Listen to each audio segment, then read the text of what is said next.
What's up? It's your boy Kevin to turn on this motherfucking YouTube shit. This is serious. Wow,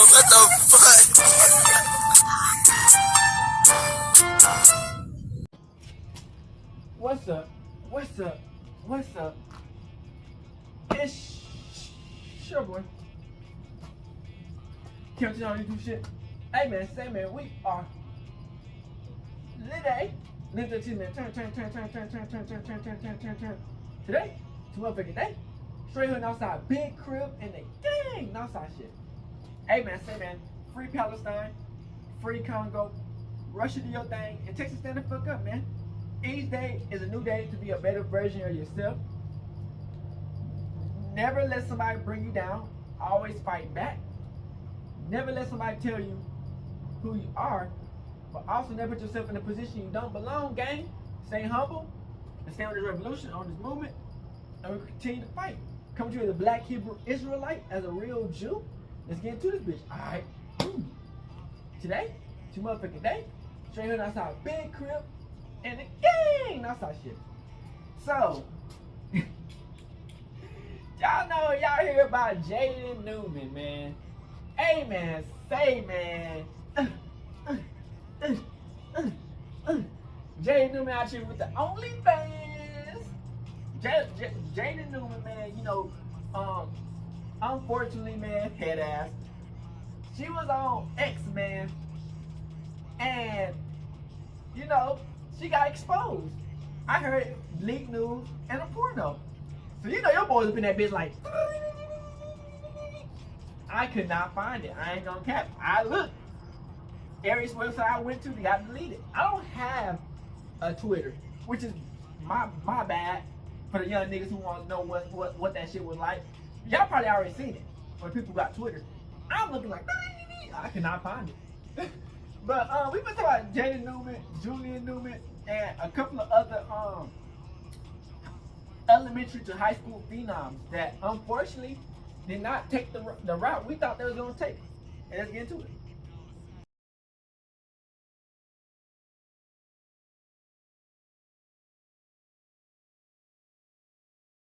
Bruh, this is mad crazy, man. Y'all have any of y'all been hearing about that Jaden Newman Gok 3000 on Twitter? Fuck, I don't have no Twitter, nigga. Cause nigga, if I had a Twitter, nigga, I would have been a. Remember the viral basketball videos of the 2010s? I didn't have to play against Jaden Newman. Bitch, hey, I ain't gonna cap. Bitch got something on it though. The Newman family took center stage with Julian and Jaden Newman becoming internet sensations. But once she played high school, she said, wait a minute, this is easier than I thought. When I found out I was going to play varsity. Man, bitch became an OnlyFans model. But hey, that's a W though, hey. Y'all the niggas who didn't want to see what's up, they up. It was easy. Y'all up, niggas. Today we're diving into Jaden's story. Damn, from breaking records in up. 3rd grade to her unexpected career turn. Damn, I didn't see Twitter though. I don't have X. I was in that X phase, the Twitter up for phase. A tale of viral fame, family pressure, and the unpredictable path of child prodigies. It's 2012, and an 8-year-old girl is dribbling circles around high school players. That's Jaden Newman, Twitter, starting her varsity basketball career when shit. most kids are still mastering multiplication tables. But Jaden wasn't your average 3rd grader. She was a basketball prodigy, groomed for stardom from the moment she could hold a ball. Jaden's father, Jamie Newman, had a vision. He saw in Jaden and her brother Julian the potential for basketball greatness, and he wasn't shy about sharing that vision with the world. Jamie, a former high school basketball player himself, believed he could mold his children into future NBA and WNBA stars. He started them young, really young. By the time Jaden was 3, she was already dribbling and shooting on a lowered hoop in their backyard. I like it because like my whole family played it, so I guess I like it too. It feels good because like first they think that I can't play, but I show them on the court that I can. But she said after all that shit, she said, time to go to the easy work, nigga. Got Instagram followers, Twitter followers. It was unheard of. People couldn't get enough. Crip, I wish I would've videos seen of it. Jaden's Okay, crossovers, no-look passes, passes and long-range shots went viral, racking up millions of views. She wasn't just good for her age. She was genuinely impressive by any standard. But this wasn't just local news. It's that Jaden's pressure, skills catapulted her into the national spotlight. At an age when most kids dream of being on TV, Jaden was living it. She made appearances on Fox Sports and the Queen Latifah show, wowing audiences with her ball-handling skills and confident demeanor. And if that wasn't enough, at just 10 years old, she starred in an Under Armour commercial alongside NBA superstar Steph Curry. Imagine being in 5th grade and sharing screen time with one of the greatest shooters in NBA history. That's the level of fame Jaden had achieved before she even hit her teens. It's funny, because all the girls look at her like, oh, she's only 9-10 years old, but she goes out there and she makes a fool out of her. You back off her, she'll hit the jumper. If you come up on her, she's gonna go by you. She was a girl playing against boys, and she was dominating. That nigga like just so natural. So I just let her fly. That'd be like an alien. It was a slam dunk for her personal brand, but it also raised questions about the pressure being put on such young shoulders. As Jaden grew, so did her legend. By 8th grade, she was averaging a mind-boggling 45 points per game. Let that sink in for a moment. Most professional players dream of putting up those numbers, and here was a middle schooler doing it consistently. When you young as hell, outbursts became the and you go crazy, bro, fans and critics alike. You got a lot of expectations of that her too. ceiling could be. But Jaden wasn't content with just one little mess up. Rewriting the record. You know what I'm saying? People don't hate easily. She set a national record by scoring 70 points in a single game. She did? High school seniors, no less. It wasn't just about the points, though. Jaden's ball handling skills were off the charts. And her three-point shooting? Let's just say Steph Curry might have been taking notes. Her shooting form was textbook 70 perfect. points. Quick release, high arc, smooth follow-through. She could pull up from anywhere on the court, often launching shots from well beyond the three-point line. And it wasn't just empty calories. These were clutch shots, game winners, momentum changers. Jaden had the rare ability to take over a game, something you rarely see in players so young. These weren't empty stats either. Jaden's performances caught the eye of Division I programs. The University of Miami showed interest. But as a kid, you wouldn't think that she was going to have some shit like that when she get older. Now she's being recruited by the University of Miami's basketball program, a distinction usually earned by players nearly twice her age. Yes, you heard that right. A major college program was scouting a 9-year-old. It seemed like the sky was the limit for young Jaden Newman. But with all this attention came increased scrutiny. Critics argued that Jaden's success was more about weak competition and her father's aggressive promotion than true basketball greatness. They pointed out that dominating against local high school teams was very different from competing at the elite national level. Still, it was hard to deny the raw talent and potential that Jaden displayed on the court. It shows though, when you get older, you gotta go against better competition. To the next level. He founded Prodigy Prep, a basketball-focused school inspired by the famous IMG Academy. This wasn't your average high school. It was a basketball talent development program with Julian and Jaden as its star pupils and main attractions. Prodigy Prep was designed to be a one-stop shop for basketball excellence. The curriculum combined rigorous academic studies with intensive basketball training. Students would spend hours each day working on their game, from strength and conditioning to skills development and tactical understanding. It was a bold experiment in sports education, with the Newman siblings as its poster children. On a Sunday, me and my husband, we want to relax. They want to go to the gym. It's like, wow, should we get a break? But no. It's the passion and love for that game. At Prodigy Prep, Jaden they just too to damn shine. small. She broke the Max Prep's record for most career three-pointers, sinking an incredible 852. Just let that number sink in. 852 three-pointers. Damn, that's more than many almost NBA players make in their entire careers. She also set records for most threes in a season 184 and in a single game 17. By the end of her high school career, Jaden had amassed a staggering 5,186 points. These weren't just good numbers, they were video game numbers. The work that it would take to get to this, everything, because you gotta work hard if you want to be the best and if you want to be the first girl to go to the NBA. You have to work really hard. I don't think there's been a fault for her mind. She's going, and I believe it. She could be the first. Why not? Prodigy Prep wasn't without its controversies. She's too damn small. She's going against Giannis. That's easy picking. Potentially leaving students ill-prepared for life like beyond the court. There were also 6'7", questions about the level of competition. 6'4". Was Jaden really being challenged? Or was she simply padding her stats against overmatched opponents? Despite these concerns, there was no denying the buzz around Prodigy Prep and the Newman siblings. They were featured in numerous documentaries and news segments, If becoming the MJ face didn't have of a new defense, generation of basketball she probably prodigies. could have made it. But as we'll soon see, the transition from high school phenom to Damn, college 30 star is not always smooth. What are you guys up to? You got lots of different... It's not just basketball. You got lots of stuff going on, right? Tell us. Well, this is our new merch, Prodigy brand. Go get your gear. Oh, a little endorsement there. I love it. I love it. Prodigy brand started, of course, with Julian and Jaden. When you look up the word Prodigy, you see Julian and Jaden. Now, you might be thinking, with stats like that, Jaden must have had her pick of top college programs, right? Well, this is where our story takes an unexpected turn. Despite her incredible high school career, Jaden's path to professional basketball hit some serious roadblocks. I see The why she truth said is, OnlyFans dominating her next local high option. school competition and thriving at the college level are two very different beasts. You know you be having bad attitudes, so don't even. You know you do. Today's a huge deal for Julian.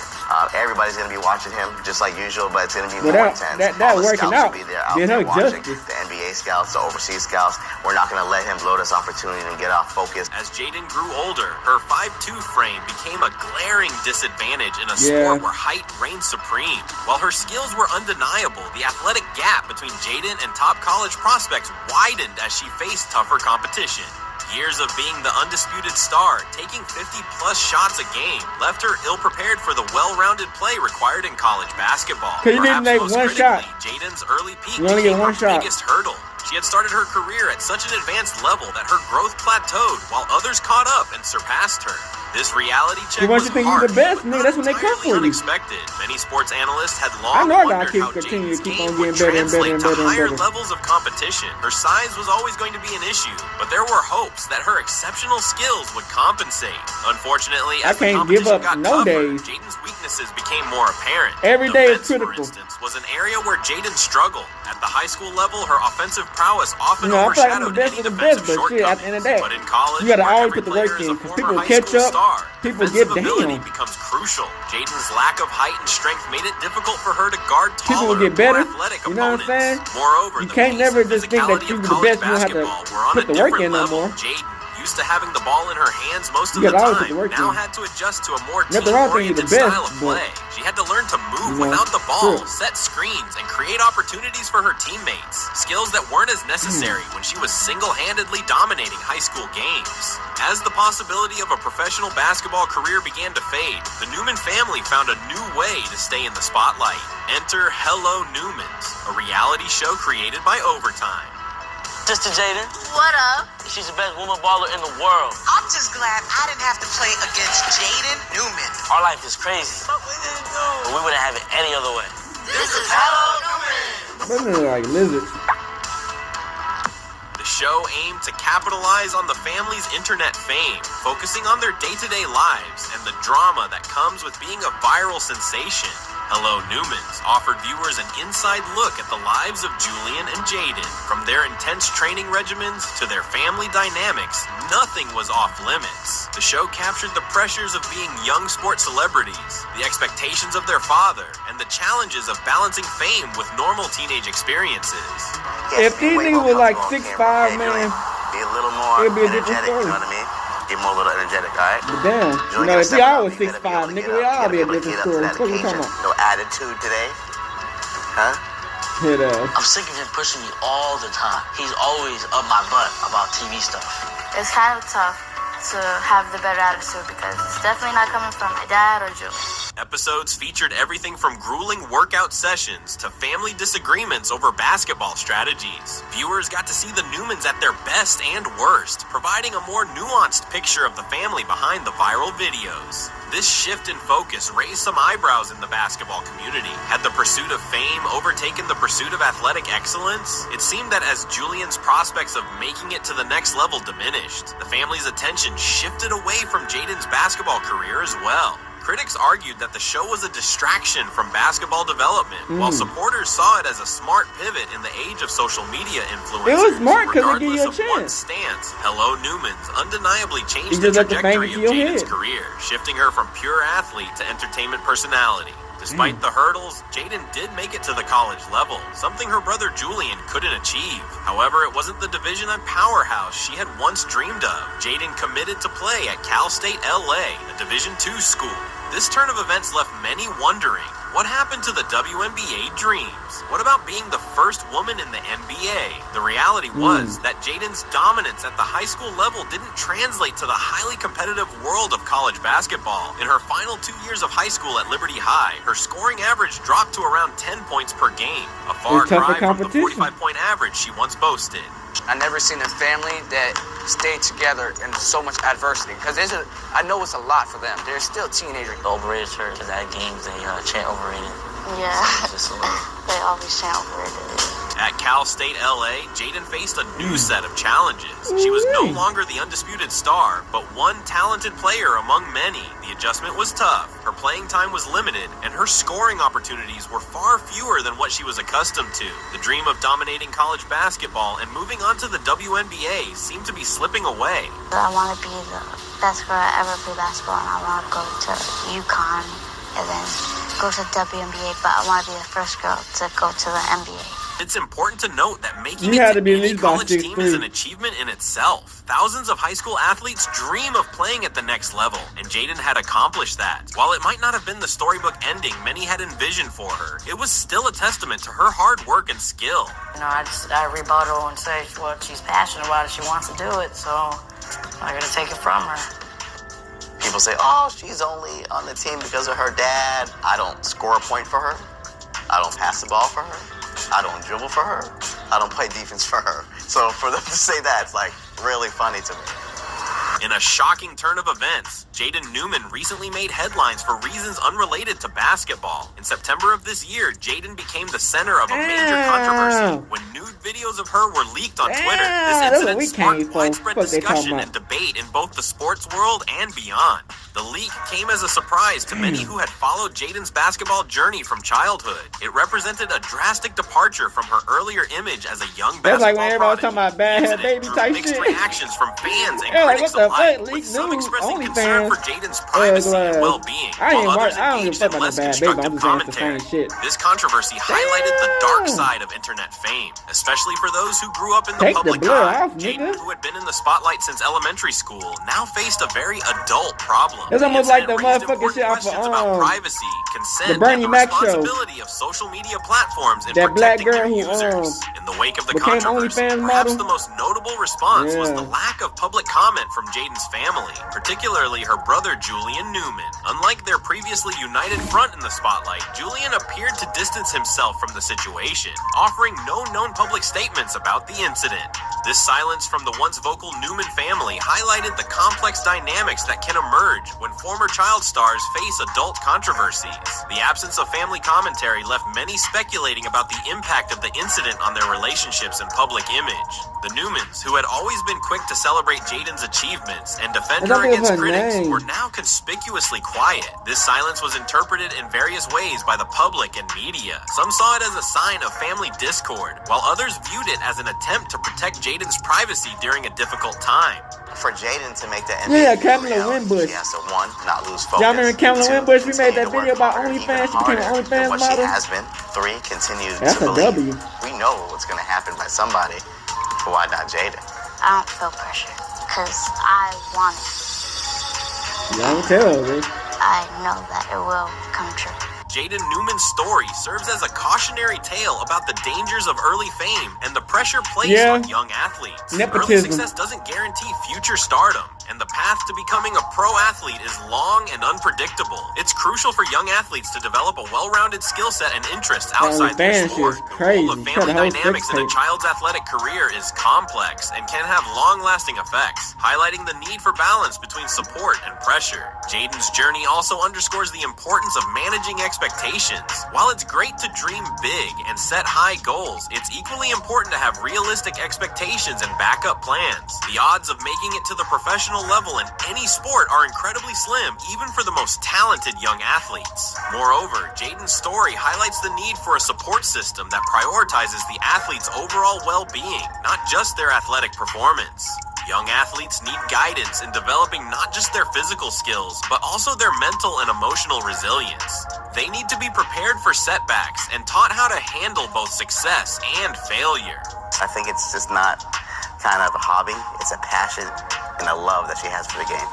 But her achievement also drawing concern about the potential stresses such a young athlete might face, both physically and emotionally. If it's a 9-year-old prodigy math whiz and he's taking college courses, it's okay. So when it comes to, athletics, it's the same thing. As of 2024, Jaden Newman's future remains uncertain. Her basketball career didn't pan out as many had predicted, but at just 20 years old, she still has plenty of time to chart a new course for herself. Whether she'll continue to pursue basketball at some level, focus on her social media presence, or find a completely new passion remains to be seen. One possibility is that Jaden could leverage her social media following into a career as an influencer or content creator. With her name recognition and built-in audience, she could potentially find success in fields like fitness, she gonna make it somewhere in life, or even basketball coaching and training. She gonna make it somewhere.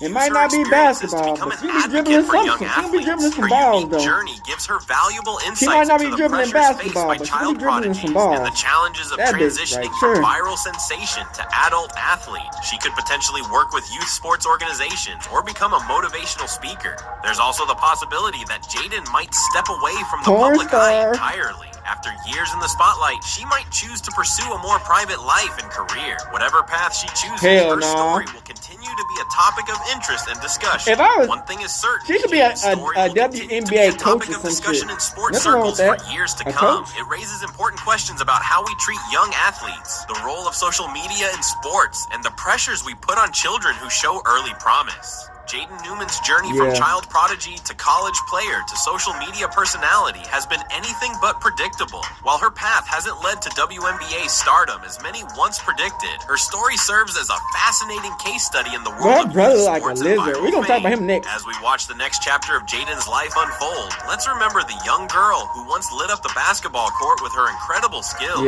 Her story, with all its ups and downs, offers valuable lessons about talent, fame, family, and the unpredictable nature of sports careers. What do you think about Jaden's journey? How do you feel about the pressure put on young athletes in the age of social media? But that's what they ask for, You make comments about, I'll be the first one to make it to the NBA. As a female, you asking for it. But it's that shit that pushed us so far to even make it to college, you know what I'm saying? So Crip, pressure did somewhat, She just too damn small. They both too damn small. If she was like I said, if we all was 6 foot, we all be in the NBA. Fuck we talking about? Well, some of us niggas wouldn't be in the NBA. Some of these niggas 6'3" and still trash as hell. Nigga be trash as hell 6'3". Nigga, man, they get a height to the wrong niggas. Simple.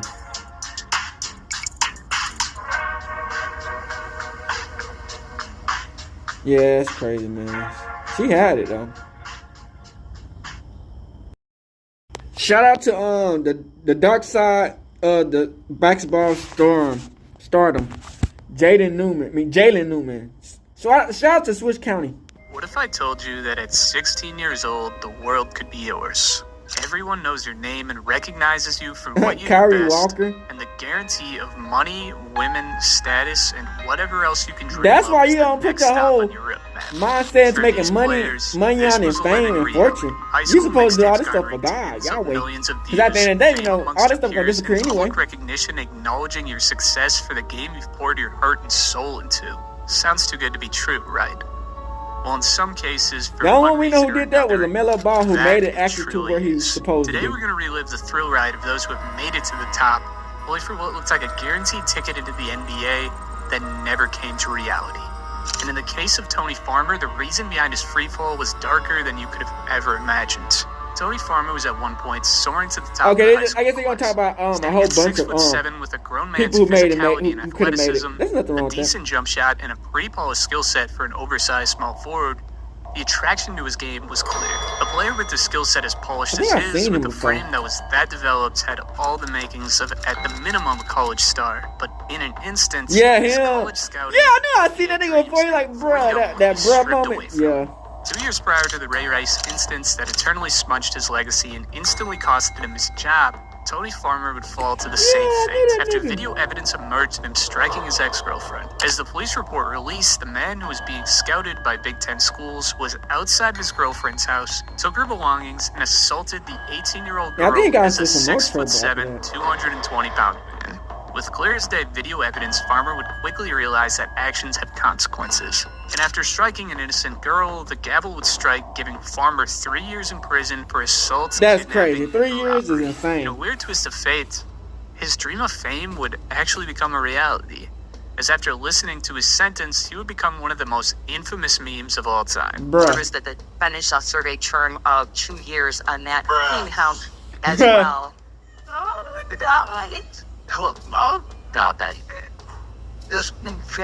Now, clowned on for an eternity, Farmer would serve nearly the entirety of his 3-year sentence. And now with a heinous charge and a prison term on his record, there wasn't exactly a market for schools looking to add a felon to their roster. Reaching out to every school that once showed him interest, to no one's surprise, there wasn't a coach that was willing to give a chance to a guy like this once their true colors were exposed. Farmer would be forced to go to junior college to further his basketball career. It's not true colors. Niggas make mistakes. Being one of the top prospects that the country had to offer. After playing at a level far below his talent level for 2 years, putting up 17, 9, and 3 his sophomore year, Farmer would throw his hat in the ring, declaring for the 2017 NBA draft. But as a felon in JUCO, this was nothing but a waste of time. Farmer's NBA dream was officially done. Despite putting up a week leading 23 a game overseas to this date, Tony Farmer's disgusting actions got in the way of his dream, and he deserved every bit of his punishment.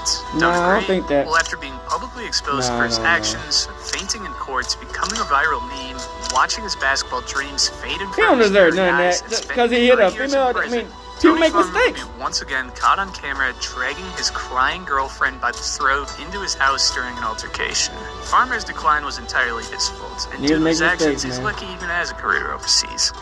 As I'm sure the NBA wouldn't touch this guy with a 10-foot stick, and probably only about a 3-foot stick to keep away the 3-foot-tall Julian Newman. Julian Newman emerged on the scene as the youngest varsity basketball player in the country.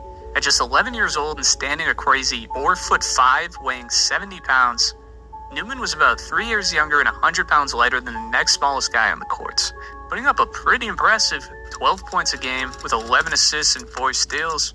The whole world fell in love with the kid. Making appearances on Conan, Good Morning America, and the Ellen DeGeneres Show, Julian Newman was everywhere and only kept going up. Doing more of a press tour than a celebrity promoting their next movie or show, Julian Newman's popularity skyrocketed to a crazy extent, and his super quick and over-the-top handles mixed with his unreal confidence and tough shot making made this guy the most popular basketball player on the internet. 5 million views every game he played, 8 million views against LaMelo Ball, and 13 million views against Kyrie Walker. Sometimes all that over-dribbling, you just need to score, everything this kid did was on the front page of YouTube. But slowly over time, the kid that the world seemed to love completely flipped his reputation upside down. That's fucked up.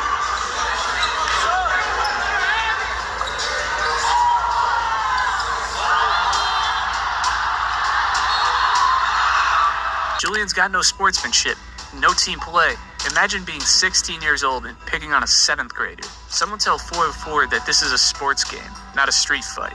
Julian Newman had grown up in the spotlight and grown from being a confident young kid to being thought of as a cocky young prick. Despite clearly working very hard at his game for years and years, Julian Newman's game would also heavily plateau, as there's only so many dribble moves you can spam before actually getting anywhere, and there's only so many bad shots you can pull before the world gets sick of you. The gig was up. Despite putting up over 30 a game in high school, the world caught on to the reality that was going on.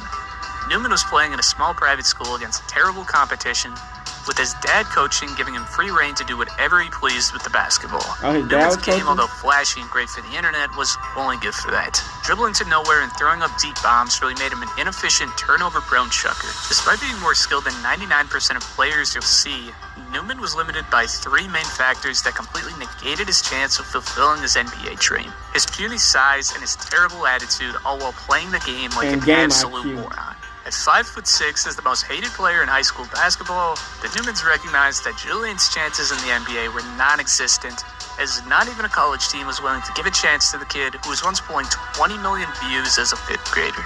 With no hopes in the league, the Newmans began exploring other avenues to capitalize off of basketball.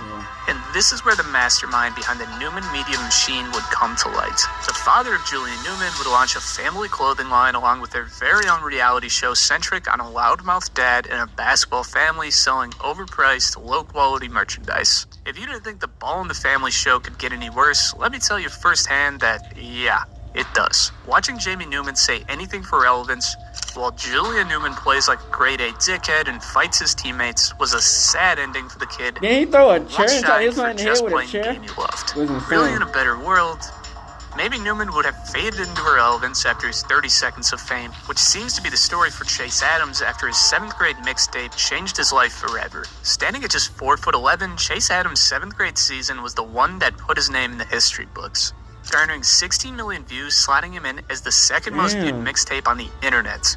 Despite being the size of a 4th grader, Adams was not only among kids double his size, but absolutely dominating them. Watching a kid who looks no older than 10 dominate 8th graders in Chicago, who probably equals seniors in most other cities, was what made this tape one of a kind. And holy hell did this kid have a bag. With playmaking skills and court awareness up to wahoo, a crazy quick handle, never dribbling the ball more than 6 inches off the ground, unreal ball control, and no fear attacking the basket when he knows he'll end up on his ass, the kid clearly had a chip on his shoulder from the second he picked up a basketball. And frankly, given his age and physical frame, he really was close to his 7th grade ceiling, as strange as that sounds to say. After instantly blowing up into a ball-his-life legend, Chase Adams' life was flipped upside down. Packed gyms, kids asking for pictures and autographs, this dude was the popular kid in class, to put it simply, and was basically living the life of an internet celebrity. Going into high school at a smidge over 5 feet tall, Adams was already starting varsity in the heart of Chicago as a freshman. Garnering attention from Division I schools already, Chase Adams may have just seemed like a mixtape guy, but from hard work and, unlike Julian Newman, actually applying that hard work with a winning play style, Chase Adams was on track to live out his basketball dreams. But sadly, this is where we would see a major fork in the road. Partway through his sophomore year, Adams' older brother, and who he calls his father figure, would pass away in his sleep due to a seizure. With the loss of his brother, best friend, and mentor, Chase would see his play steeply decline, as it's clear his motivation and mental state were severely hindered for the remainder of his sophomore year and into his junior season. But on the pursuit of a fresh start at Orr Academy, instead of letting his misfortune bury him further, it's clear he decided to turn his ship around, averaging 13, 5, and 3 with 2 steals a game to lead his team to a 30-4 state championship run. Was the storybook finish to a high school career, which could have very well been the end of his run altogether. The comeback finish was not only a happy ending to his high school days, but also displayed enough to lock him a Division I scholarship in Portland. And after 2 years there, finished his collegiate career putting up 9 a game for Jackson State. After 4 years of Division I basketball, it's safe to say that the dream of lacing up in the NBA is not going to be a reality for Adams. And really, it was never going to be. It's easy to look at the heights he was able to hit so early in his life, and look at his results as nothing but a failure. But really, it should be anything but. Chase Adams was really just like any other kid growing up in a dangerous part of Chicago. And instead of complaining about his biggest disadvantage, did the work necessary to reach the highest level of collegiate basketball. Never let the notoriety get to his head, inspired millions of undersized players, and left behind one sick-ass mixtape in the process. If you're nostalgic about the prime of the hoop mixtape days as well, you probably remember the man who just may have been the king of the era, 7th Woods. After being completely off the public's radar until his freshman year of high school, 7th's life completely changed overnight, dropping what stands today as the most viewed mixtape to ever touch the internet. 7th Woods woke up as the best freshman in the country. At 16.7 million views, it's no wonder why the world was in awe at this kid, because this could have very well been the best tape to ever grace the internet. With a buttery handle on the ball, blocks with his head at the rim, and the craziest dunk package in high school at 14 years old, I mean, with this dude's talent level at this age, unlike Chase Adams, there wasn't a ceiling to this kid's game. And there wasn't, and probably still isn't, the guard, the raw athleticism, and smooth skill set this year. And with 2 minute and 35-second internet video, it could be good and 7th bad, Woods was essentially now a celebrity. Packed gyms everywhere he went, pictures, autographs, and scouts from every school in the country. Overnight, it really seemed like one videographer had just made this kid's dreams come true. The world had their eyes on 7th, and going into his sophomore year, he gave them exactly what they asked for.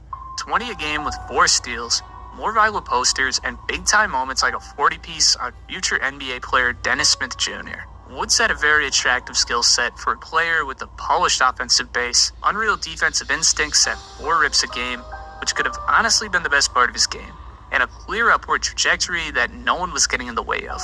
But this was really the last that we'd know of 7th Woods as a star in the making. The disappearance of 7th Woods wasn't overnight.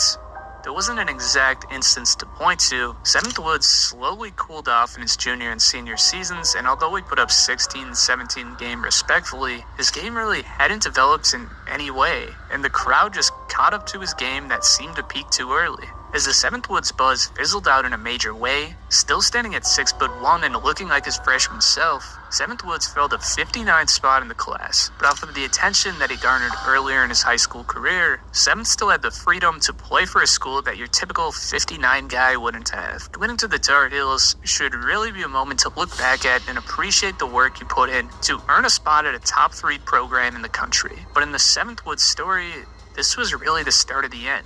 Growing up with more fame and notoriety than most top recruits, 7th was in a bit over his head committing to a powerhouse. Backing up system point guard Joel Berry, 7th Woods' playing time was very hard to come by, and with the short leash he was on, being unable to be aggressive in fear of making a mistake completely killed his confidence and destroyed his production in the process. At 1.5 points on atrocious shooting, as the guy who was just a few years ago supposed to be the best freshman in the world, what the hell happened to 7th Woods? Well, in his words, the pressure was just too much for him. I thought I had to be perfect, I really did. If I got a turnover, all I could think was that people were going to think I wasn't that good. I really questioned every mistake. In hindsight, I was trying to live up to people's expectations, and I couldn't shake that. Focusing around the perception of his game more so than perfecting his game could very well have played a hand in the lack of improvement that we saw throughout his junior and senior years, and most definitely played a hand in his selection to attend one of the nation's top universities when in retrospect he had no business being there. 7th Woods overstayed his welcome at UNC, who had no problem letting him rot away on the bench, averaging under 2 points a game on under 35% shooting in his wasted 3 years there. 7th eventually hit the transfer portal, where downsizing schools really did little to help his game after not making any major improvements in 5 years. Averaging 5 a game for South Carolina and Morgan State, 7th Woods would end his collegiate career as one of the most underwhelming of the mixtape era. But the game that really peaked early as the attention rolled in, it was really too much to handle for a high school kid who just wanted to play like he had his whole life, until one video gave him more than he could handle.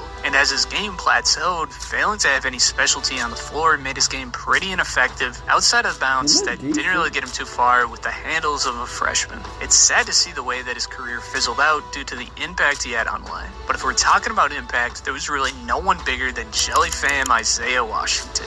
The wave that caught the whole world by storm. A group of NYC kids who just wanted to turn a traditionally boring move into a highlight reel fillet had everyone and their mom screaming jelly while they laid up the butteriest finger roll. What happened to Jellyfam was a group of nationally ranked high schoolers that had a little more sauce on their layups than everyone else.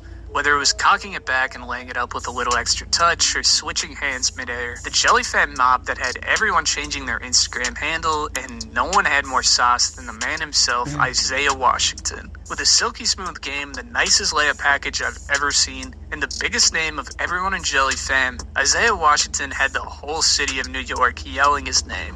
As the 68th ranking in the class of 2017, Washington had some pretty decent offers from schools like Minnesota, DePaul, A&M, and Rutgers. And with how big he was getting towards the end of his senior season, it really seemed like one of these schools was going to be receiving one hell of a talent. And after committing to the Minnesota Gophers, Jellyfam, in his words, was ready to put Minnesota on the map. But the second he suited up in the maroon and gold, I think the world really got a reality check. To say that Jelly was untalented would obviously be extremely incorrect, as the finishing ability and ball handling skill was top-notch. But what was holding him back was basically everything else. You practice your skills as much as you want, and you might end up pretty damn good, but there's always going to be a ceiling for how high you can play if you don't have the basketball IQ to put it to use. And in this case, Isaiah Washington's ceiling was at the collegiate level. As a guy who didn't have a knack for passing the ball, didn't have any off-ball skills like a consistent catch-and-shoot game, didn't work well running off screens, and didn't cut too quickly either, Washington's offensive role was basically to create shots for himself and get buckets on the floor.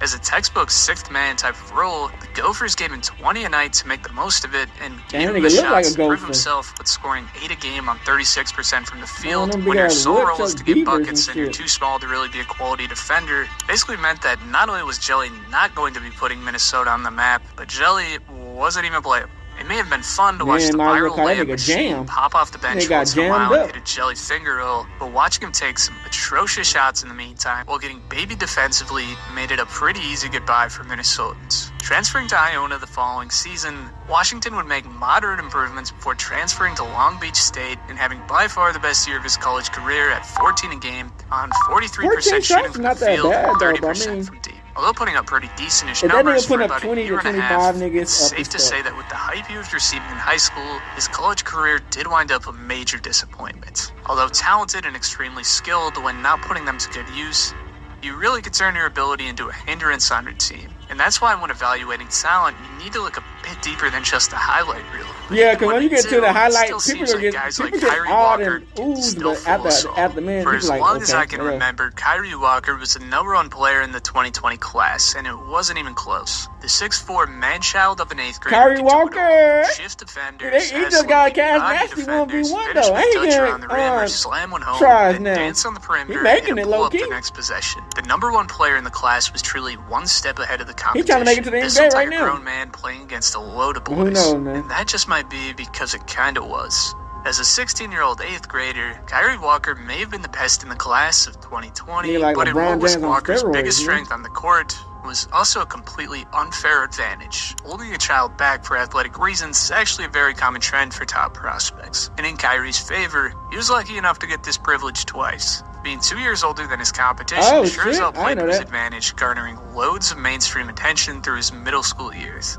And as he got into high school, the trend of dominance continued. Oh, he was 2 years older than 25-9 as a sophomore, with an improvement to 30-11 and 6 as a junior. As an upward trending star at the top of his class, what could the problem be? Well, despite the statistical dominance, the world began catching on to the facade that was Kyrie Walker. He wasn't a top player coming out of high school. He was a top player when he was in 8th grade because he was bigger than everyone he played. I think of the Billy Madison movie when I hear Kyrie's name. Dude's been in high school for a decade. Kyrie Walker, after hitting his early growth spurt, hit a hard ceiling that required him to bounce around the country to bigger roles to artificially inflate his stats and his ranking in the process. Despite his efforts, the best 8th grader in the country by a landslide was effectively falling off the draft boards and out of the top 100 in the 2020 high school class. To make a poor situation worse, Walker let the negative attention and ridicule continue by making a poor decision in terms of how to develop his talents to where he needed to reach. As a former Arizona commit, Walker would make the decision to decommit and skip on collegiate basketball altogether. But not only that, in an attempt to burn his reputation as just an old guy dominating high school kids, Walker would skip his senior season to work out in preparation for the NBA draft. Deep inside, I had to figure out what I was going to be. Was I going to be a high school legend? Which I don't want to. Like, yeah, it's cool. Yeah, I don't want to be that. You're not going to be a high school legend.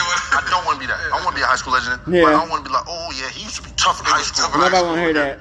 As he had already fallen out of the top high school rankings and fallen out of the media headlines as well, disappearing from high school effectively made Kyrie Walker a nobody. After being the most famous middle school basketball player in the world, Walker very silently declared for the 2021 NBA draft, in which his name would not be called. Frankly, in 2021, Kyrie Walker was completely irrelevant. Taking his talents to the G League, Kyrie Walker would emerge onto the basketball scene after years of silence to prove that his time in the gym had paid off, and really had one last shot to show that his time in the spotlight was no gimmick. I think he's going back. The recognition that I'm sure he believes he deserves. But alas, with the mediocre 8.7 points per game coming off of the bench, Kyrie Walker wasn't lighting the world on fire at all. As a scoring talent, Walker looked solid. What really buried his chances was after years of nothing but NBA preparation, Walker looked out of shape and unable to stay in front of minor league basketball players defensively.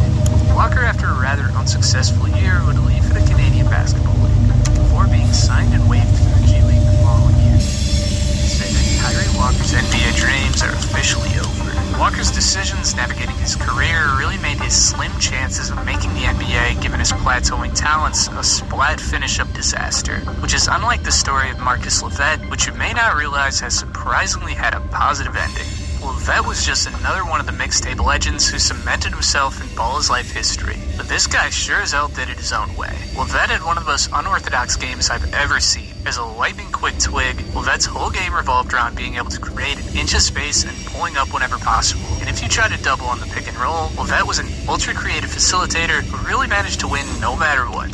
LoVett was the ultimate mix of skill, speed, and IQ in a 6-foot, 160-pound package. As an undersized point who had a clear defensive ceiling that's at my kneecap, this player archetype is perfect for the mixtape where effectiveness doesn't really matter, and terrible for on-court production similar to Julian Newman. But unlike Julian Newman, Marcus LoVett was one hell of a player. As a guy who could play in the screen and roll like a wizard that at any time could score the ball himself or find a teammate rolling or on the wing in the time it takes you to blink. LoVett's extremely high level of offensive play didn't just crush the highlight reel. This kid was one of the best in the ball's life. At 32, 5, and 3 with 3 steals a game as a freshman, Marcus LoVett was the real deal. And coming back his sophomore season, he somehow got even better. At 34, 4, and 2, LoVett had nowhere to go but up. While completely dominating at the high school level in front of packed gyms waiting for his next move. As you can imagine, at like 15 years old, getting so good at your craft that you're essentially one of the first famous high school athletes is pretty tough on the ego. To better his future, LoVett made a surprising move to transfer mid-season, but likely not the move that you may think. LoVett bounced from Providence to better his education, in a move that actually may have worsened his basketball future.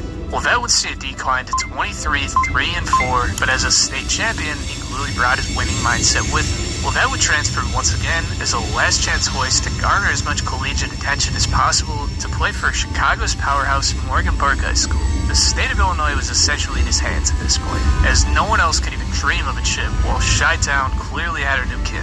Taking his talents to St. John's, LoVett, after some academic transfer issues, would sit out for his freshman season. And even after the high school hype had completely died down, Marcus LoVett was still the real deal. 16, 3, and 4 on 46 and 38 shooting splits. LoVett may not have had the fame that he had in high school, but ironically, being top 10 in the conference in scoring as a freshman at 6 feet tall was far more impressive than a stupid video on the internet.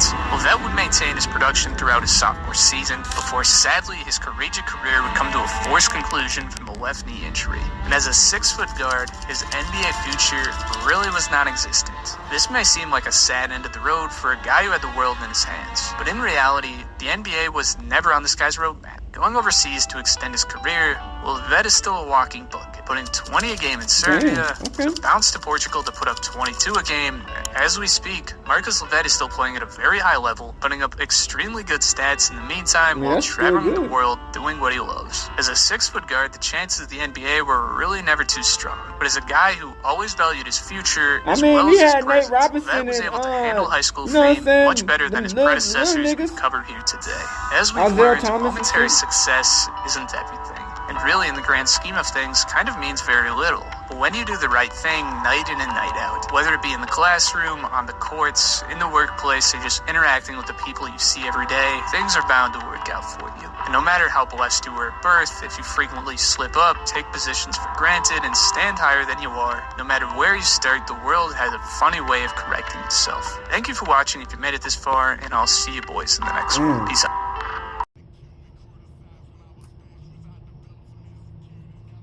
Alright, back. So y'all see what I'm talking about, man. Jaden Newman, that bitch a baddie. I'm not going to cap.